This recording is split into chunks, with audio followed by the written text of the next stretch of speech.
kebijakan publik atau peraturan pemerintah Republik Indonesia untuk organisasi bisnis.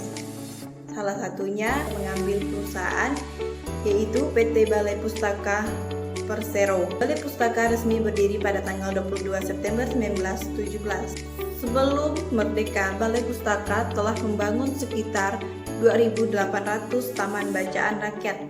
Balai Pustaka juga melakukan transformasi yang meneguhkan kembali Balai Pustaka sebagai korporasi pelestari dan pengembang budaya.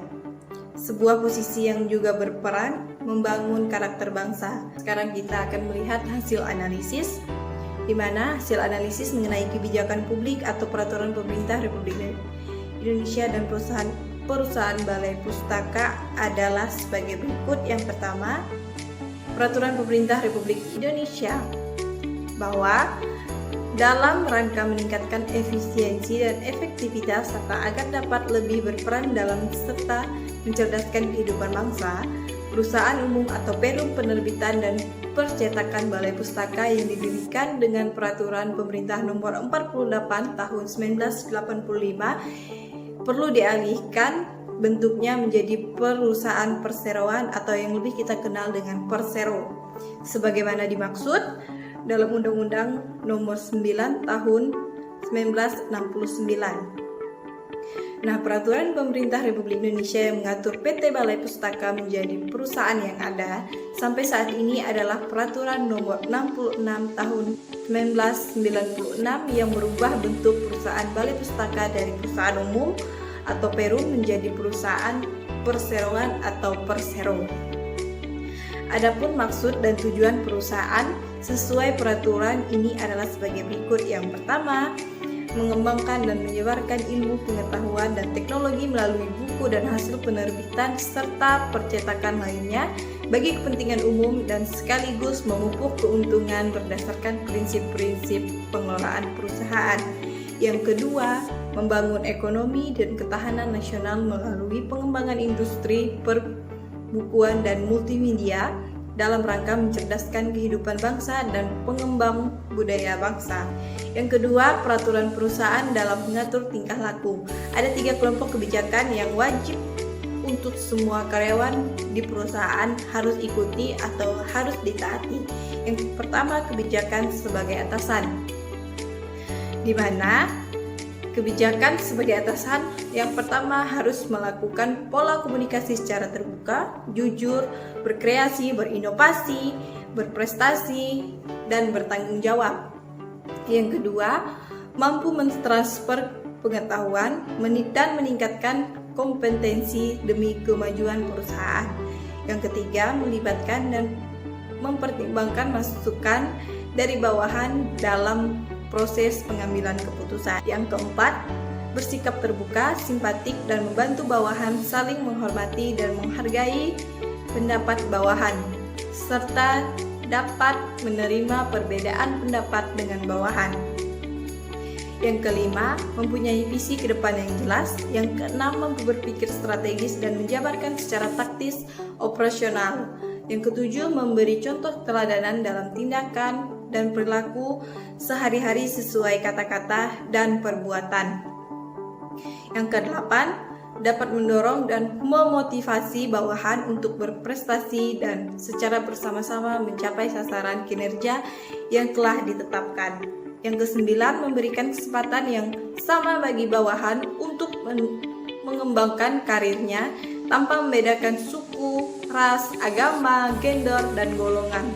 Yang ke-10, memberikan apresiasi terhadap hasil kerja dan prestasi setiap individu dan mendorong bawahan untuk meningkatkan prestasi kinerjanya. Yang ke-11, membimbing bawahan dalam melaksanakan tugasnya.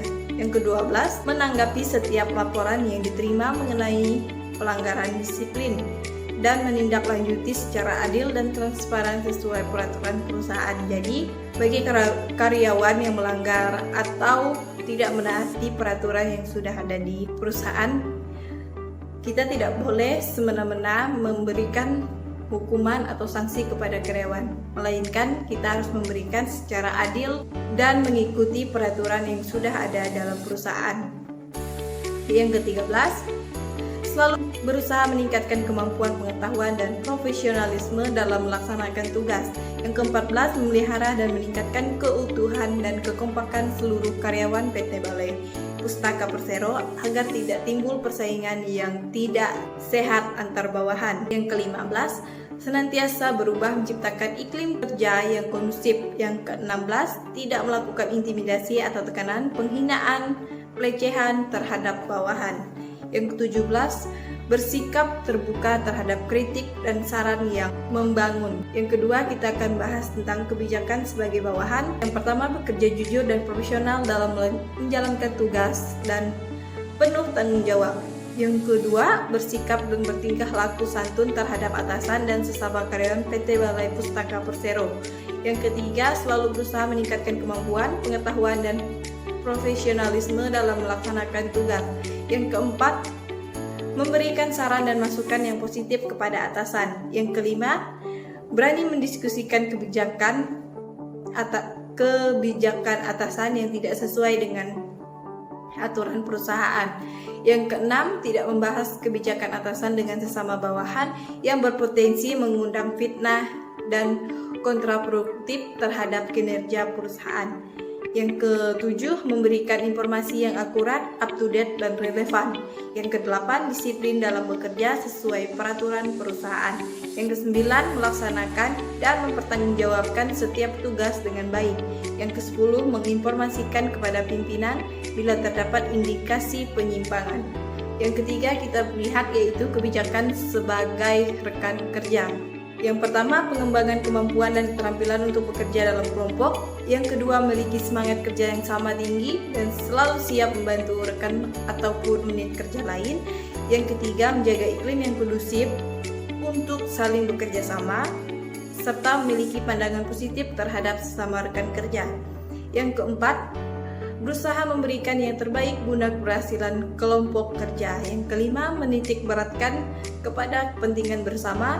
Yang keenam, memiliki semangat kerja yang sama tinggi dengan tidak menghilangkan persaingan yang sehat dan membantu demi kemajuan perusahaan.